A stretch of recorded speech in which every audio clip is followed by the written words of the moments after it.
Next student हम लोग बात करते हैं कंसेप्ट ऑफ एक्टिवेशन एनर्जी की, कि किस तरह से एक्टिवेशन एनर्जी का भी एक रोल है प्रोडक्ट फॉर्मेशन में, और किस तरह से एंजाइम क्या काम करता है बेसिकली एक्टिवेशन एनर्जी के रिलेशन में कि रिएक्शन फास्ट हो जाती है। तो इसके लिए बेसिकली एक आप लोगों को फिगर दे रखा है, फिगर आपको बायोमोलिक्यूल चैप्टर में ही दे रखा है, वही फिगर मैं यहाँ पे बना रही हूँ, आप देखिए एक बार। उसमें बेसिकली एक एक्स एक्सिस है और एक वाई एक्सिस है, ठीक है। तो इस साइड पे हो गई ये आपके एक्स एक्सिस हो गई, ये आपके वाई एक्सिस हो गई।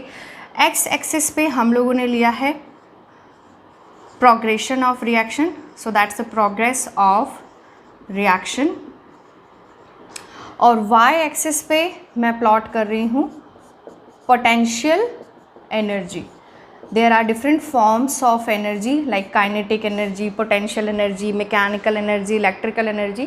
तो potential energy basically हम लोग किसी भी ऑब्जेक्ट में, सब्जेक्ट में जो प्रेजेंट एनर्जी होती है उसको हम लोग पोटेंशियल एनर्जी कहते हैं, जो बेसिकली किसी पोजीशन की वजह से होती है उसको हम लोग पोटेंशियल एनर्जी कहते हैं, ठीक है। तो अब नेक्स्ट हम लोग क्या करें, हम लोग देखते हैं जैसे कोई सबस्ट्रेट है, सपोज़ करो उसके अंदर कुछ ना कुछ तो एनर्जी होगी, कोई केमिकल सब्सटेंस है उसके अंदर एनर्जी तो होगी, तो इसलिए हम लोग उसकी एनर्जी ज़ीरो तो नहीं ले सकते, उसकी एनर्जी हम लोगों को कुछ ना कुछ अमाउंट तो लेनी होगी। तो सपोज़ कीजिए मैंने ये एनर्जी यहाँ ली है, ठीक है, तो यहाँ पे हमारे पास में हो गया सबस्ट्रेट, ठीक, और रिजल्टेंट जो बनता है वो बनता है प्रोडक्ट। ये बेसिकली एक्सोथर्मिक रिएक्शन के लिए मैं बना रही हूँ, जिसमें प्रोडक्ट की एनर्जी जो है वो सबस्ट्रेट से कम है। सपोज़ कीजिए वाई एक्सिस की मैं बात करूँ, जहाँ पे एनर्जी की बात हो रही है, ये ज़ीरो है, और प्रोडक्ट को अगर मैं बताऊँ यहाँ पे सपोज़ 2 किलो जूल से, और तो ये यहाँ पे हो जाएगा 4, और सबस्ट्रेट की एनर्जी हो जाएगी 6 किलो जूल सपोज़। तो ये 6 किलो जूल हो गया और ये 2 किलो जूल हो गया, यानी 4 किलो जूल एनर्जी का लॉस हो गया। और 4 किलो जूल एनर्जी लॉस होती है, जब कभी भी एनर्जी लॉस होती है यानी बाहर चली गई है, तो उस रिएक्शन को स्टूडेंट्स हम लोग कहते हैं एक्सोथर्मिक रिएक्शन, जिसमें कि प्रोडक्ट की एनर्जी जो होगी वो सबस्ट्रेट से कम होती है, ठीक है। एक बात तो ये है। उसके बाद हम लोगों ने पढ़ा है कि एक्टिव साइट होती है एंजाइम की, जिससे कि सबस्ट्रेट बाइंड होता है, और बाइंड होने के बाद में इस सबस्ट्रेट में कुछ चेंजेस होते हैं, तो एक नई स्ट्रक्चर इसकी बनती है, और उसको हम लोग बच्चों कहते हैं ट्रांजिशन स्टेट स्ट्रक्चर। तो ये बेसिकली बीच में बनती है, यानी सबस्ट्रेट बनेगा, सबस्ट्रेट होगा, सबस्ट्रेट के बाद में आपके ट्रांजिशन स्टेट हो गई, this is substrate transition state, और देन रिजल्टेंट बनेगी आपके प्रोडक्ट, ठीक है। तो ये जो ट्रांसफॉर्मेशन है सबस्ट्रेट का प्रोडक्ट में, ये ट्रांसफॉर्मेशन तब तक कंप्लीट नहीं होता है जब तक कि बीच में ये इंटरमीडिएट स्टेट ट्रांजिशन स्टेट नहीं आती है, ठीक है। तो अब हम लोग इस ट्रांजिशन स्टेट को बनाते हैं। ये सपोज़ कीजिए यहाँ पे इस तरह से मैंने इसको ड्रॉ किया। ये ट्रांजिशन स्टेट की जो एनर्जी होती है स्टूडेंट, हमेशा आप याद रखें कि ट्रांजिशन स्टेट की जो एनर्जी होगी हमेशा ज़्यादा होती है। ये सबस्ट्रेट की एनर्जी है 6 किलो जूल, तो अराउंड यहाँ पे मान लीजिए ये हो गई आपके 12 किलो जूल। ये जो स्टेट आ रही है ये है आपके ट्रांजिशन स्टेट, ठीक है। एक और बनाते हैं हम लोग इसी तरीके से, बट अब थोड़ा सा हाई पीक ले लेते हैं। उसका रीज़न क्या है वो भी मैं आपको बता दूंगी, कुछ इस तरह से। और ये हमारे यहाँ पे आ गया प्रोडक्ट। तो यहाँ पे ये एनर्जी देखिए, इसको अलग कलर से दिखाते हैं ताकि आपको डिफरेंस पता चले,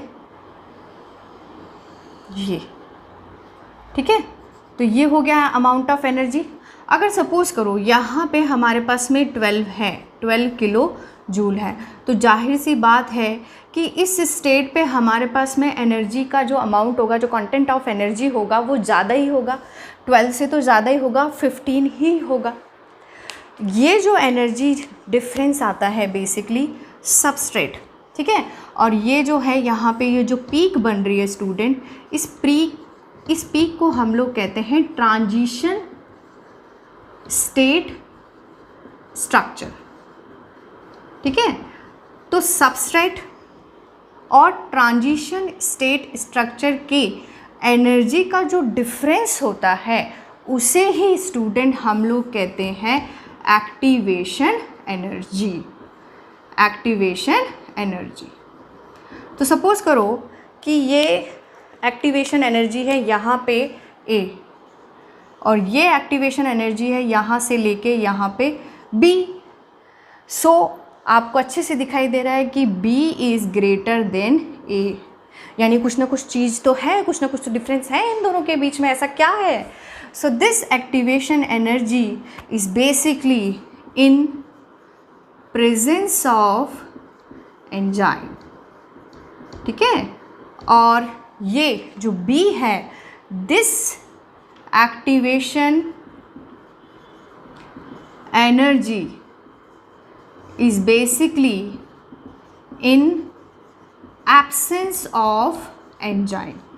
तो आप इससे पता कर सकते हैं कि क्या हम लोगों को डिफरेंसेस दिख रहे हैं कि एंजाइम क्या करता है। एंजाइम कहीं ना कहीं इस एक्टिवेशन एनर्जी का अमाउंट जो है वो कम कर देता है। तो फटाफट सबस्ट्रेट जो होगा फटाफट ट्रांजिशन स्टेट में आता है और ट्रांजिशन स्टेट के बाद में फटाफट प्रोडक्ट में चेंज हो जाता है। इट्स समथिंग लाइक दैट कि एक गांव से दूसरे गांव में जाना है तो बीच में नदी पड़ रही है तो नदी को उलांग के ही आपको जाना पड़ेगा या नदी को क्रॉस करके ही आपको जाना पड़ेगा। ठीक है। बट अगर नदी में बहाव ज़्यादा है तो दूसरे गांव में पहुंचने के लिए आपको टाइम ज़्यादा लगेगा। ठीक है। तो एंजाइम का काम क्या होता है? इस बहाव को कम कर देना।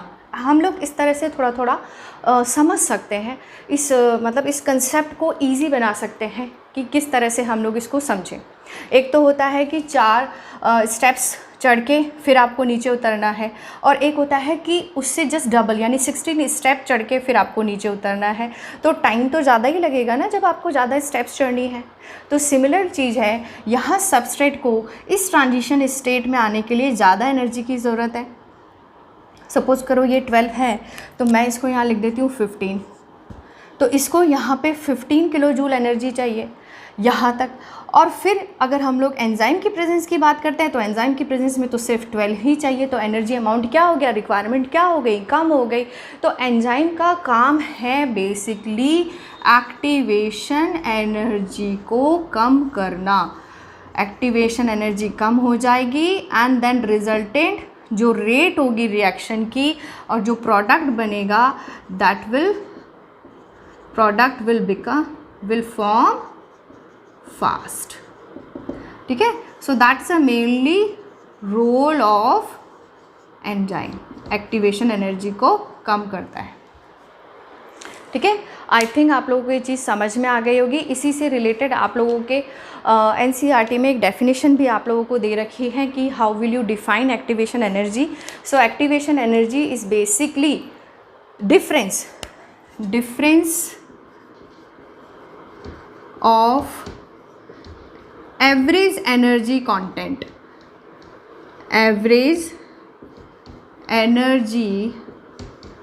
कंटेंट of substrate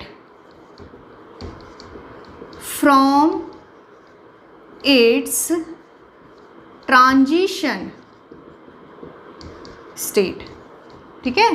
तो ट्रांजिशन स्टेट और सबस्ट्रेट की जो एनर्जी है उसके बीच का जो डिफरेंस होता है उसी को ही स्टूडेंट हम लोग क्या कहते हैं? उसी को ही स्टूडेंट हम लोग कहते हैं activation energy. That is what? That is a activation energy.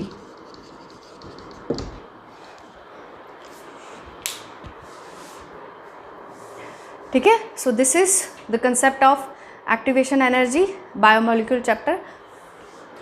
तो बच्चों मोटा मोटा ये है कि हमारे पास में प्रोडक्ट की एनर्जी जो हो गई वो कम हो गई, प्रोडक्ट की एनर्जी कम हो गई, एक्सोथर्मिक रिएक्शन हो गई।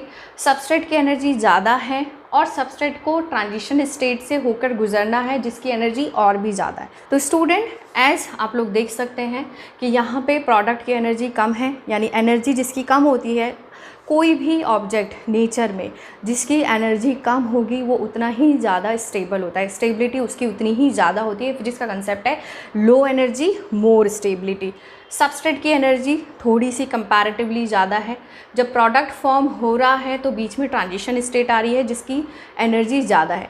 एक पॉइंट एक और मैं आप लोगों को बता देती हूँ कि चाहे रिएक्शन एक्सोथर्मिक हो या एंडोथर्मिक हो, हमेशा ट्रांजिशन स्टेट स्ट्रक्चर की जो एनर्जी होगी वो हमेशा ज़्यादा ही होती है, ठीक है। और उस एनर्जी को कम करने का काम करता है आपका एंजाइम, ठीक।